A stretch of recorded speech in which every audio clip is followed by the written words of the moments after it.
4 years ago, I left an abusive relationship that lasted 2 years. It was one of the most difficult things of my life, and I basically had a nervous breakdown after ending it.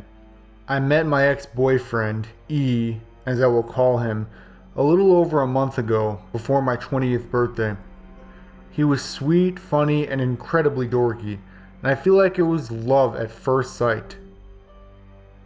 But that slowly changed as he began to transform into a completely different person. As it seemed, he was two different people that shared the same body, and all of it became stranger. To this day, I'm not sure who E is, or if E knows who he really is. It started with E changing his major from English to physics, around the time we first met. He wanted to tap into some sort of higher knowledge, and he felt that studying English was for those who were less intelligent. He began to watch strange New Age conspiracy theory videos on YouTube. He'd make me watch them with him, and the information they presented was so strange and odd, almost cult-like. He'd email them to all his professors, and I was a bit embarrassed.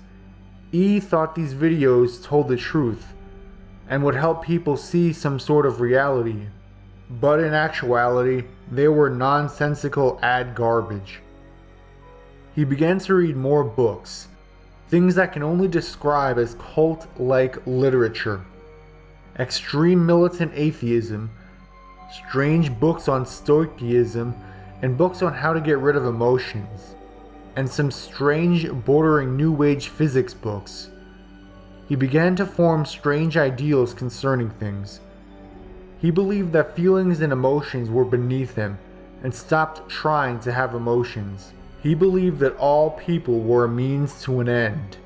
To him, that everyone had a purpose or usefulness to him, and no one was a true individual person, just a tool for him to use. The strange thing about this was that this was just one side of E.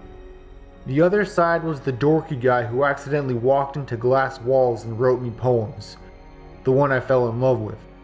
And after all this time, it still hurts to admit that E would change. His voice would change, his personality, the vibe he gave off, even his face somehow would also change. And what's worse was this silly sweet E never remembered what transpired when he was the uncomfortable cultish E. That's what I think of him as. He was never in a cult, but the ideas and things he read reminded me of a cult. The strange E raped me several times, and I was young and I didn't know what exactly qualified as rape, and the nice, silly E couldn't remember it.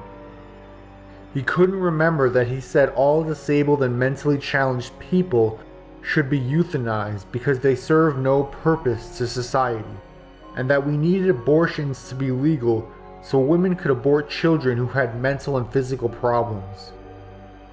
This E wanted a world of idealized, highly intelligent people that were incapable of feelings. The other E wanted to play his guitar and had long hair and wore sandals 24/7. I've talked to a therapist about this, and she said E most likely has a form of multiple personality disorder. I haven't seen him in over 3 years, and I haven't had contact with him in 2. Leaving E was so difficult, but I guess I wanted to share my story to tell anyone reading this that if you find yourself in a bad relationship but still love the person, you have to leave them, as hard as it may be.